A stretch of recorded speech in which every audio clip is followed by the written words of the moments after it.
Yo. Figured I'd just do a little bit of storytelling today, since can't just always come up with dope insights every day necessarily, just because I don't have all day to meditate every day. I got stuff to do also. But I was just thinking, I just busted out like 50 burpees because I was watching TikTok too long, you know what I mean?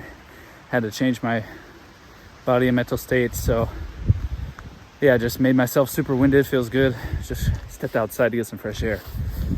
But I was thinking about how nice it is, number one, just that I don't do drugs, you know, like it just makes life so simple.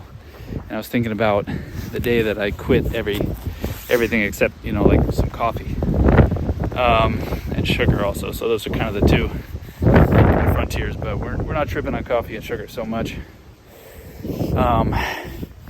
Yeah, it was the day basically that I decided to become a devotee, because part of those stipulations from my gurus asked us not to do drugs, so that was part of the deal, you know what I mean? But I wanted to talk just a little bit about drugs, because to me they were also a part of my early spiritual path, and I think they did play an important role, or at least you could say even, you know, God took the opportunity of those moments to show me some things. You know, maybe there were some barriers that were dropped, but I want to tell one story. When I was in college, that I had a out-of-body experience. It was very brief. It was actually the second time it had happened to me. The first time was in high school, but I'll talk about the second time for now because it's a bit more meaningful. At the time, I was a freshman in college. I was trying to join a fraternity, what's called rushing a frat. And the main reason I was doing that was to try and get with hot girls, basically. You know, 19-year-old kid, that's basically where your head's at. You know, I'd broken up with my high school girlfriend at the time and was trying to be cool and have fun, all this kind of stuff. So that was kind of, I figured that was the way to go about it. I won't get too much into the process. It's kind of a long story. It's a ridiculous process to rush a frat at an American college. It's completely absurd. But, you know, you're doing all sorts of crazy shit with your classmates, you know, getting super wasted. You have to, like, go there late at night and, like, do all these weird rituals that these guys make you do. You know, and they're just kind of messing with you, basically, and trying to freak you out and scare you. And, you know, I guess as an attempt to bond you guys together, right? So at the end of all this, you know, this semester, right, here's what's called Hell Week. So Hell Week is basically, you know, it's the hardest part of the whole semester of the test. So, you know, they put us in a basement. You know, we were like pissing in the freaking basement. You know, we barely had any food. They gave us like scraps of food. We're there for like 3 days, right?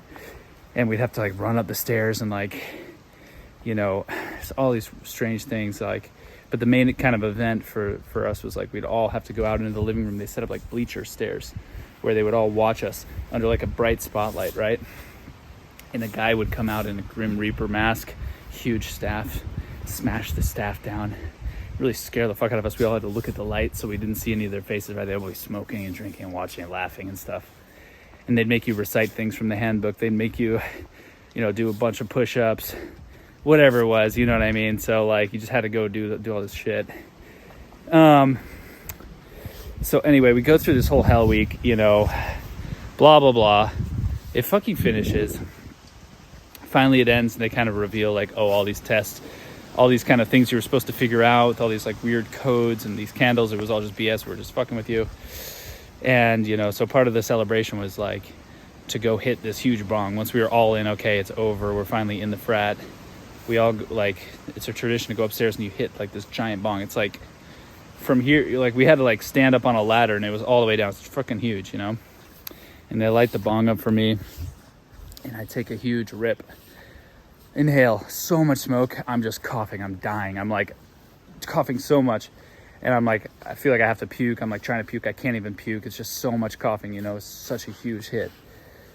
And, and I kind of remembered, oh shit, I was just in a basement for 3 days, like without food, just like drinking alcohol and like exercising a shitload. Like I'm fucking emaciated. Like this shit is starting to hit me super hard. You know what I mean? Like so much weed.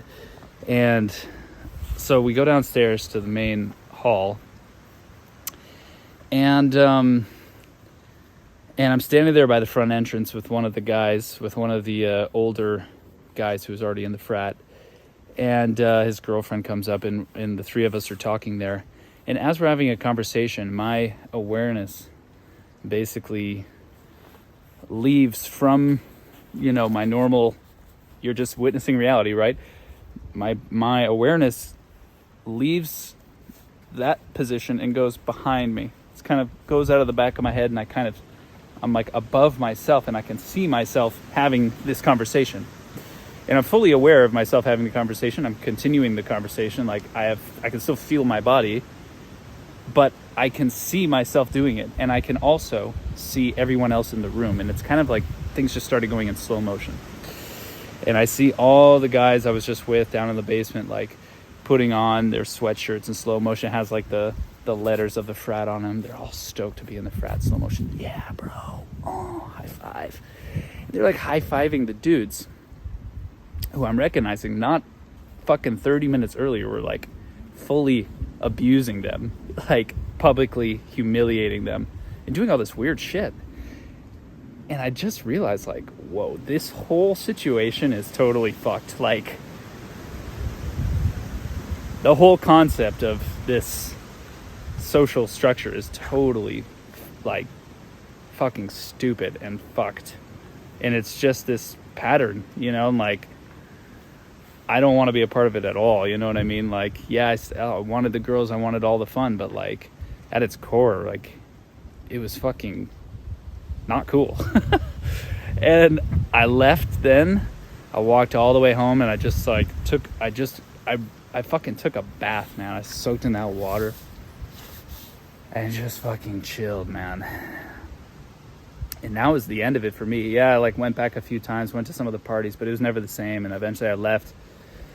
I left that. I left campus eventually too. And eventually I left the school too. I mean, that was kind of a further kind of realization of just the whole fallacy of college and the payments, and wasn't learning anything there, and nothing, but just started to see through a lot of the fucking bullshit of the system, But what a blessing, though, actually, to be kind of gifted that brief period for whatever it was, 15 seconds, to take a step outside of myself.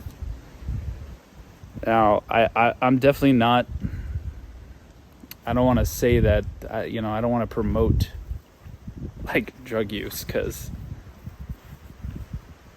obviously that doesn't happen every time, and it's not really a consistent method by any means to have any sort of spiritual experience. It's certainly not, And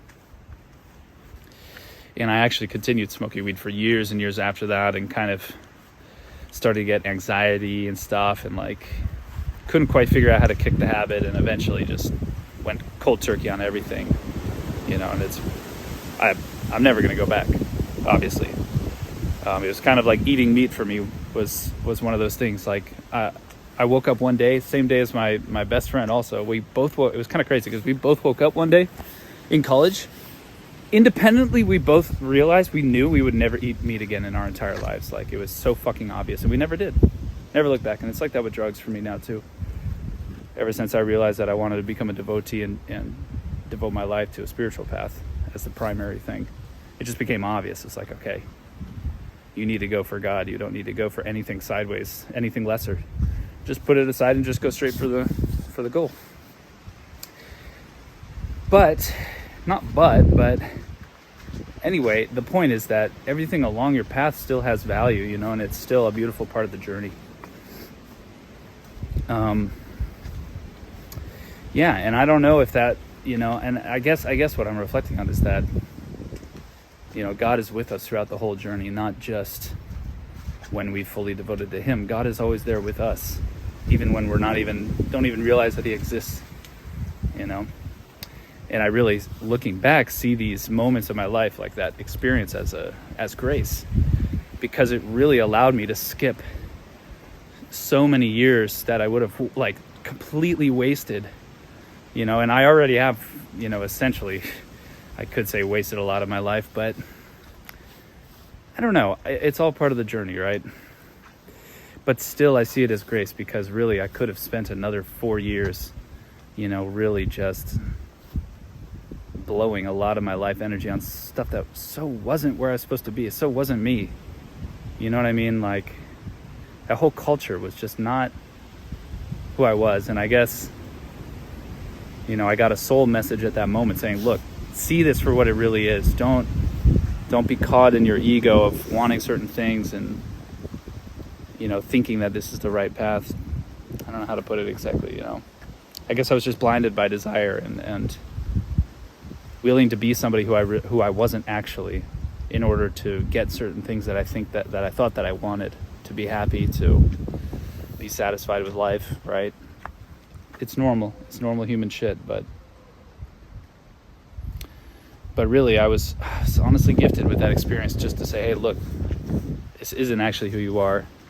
Try something else, man. You know what I mean? Go find out who you are. Do it your way.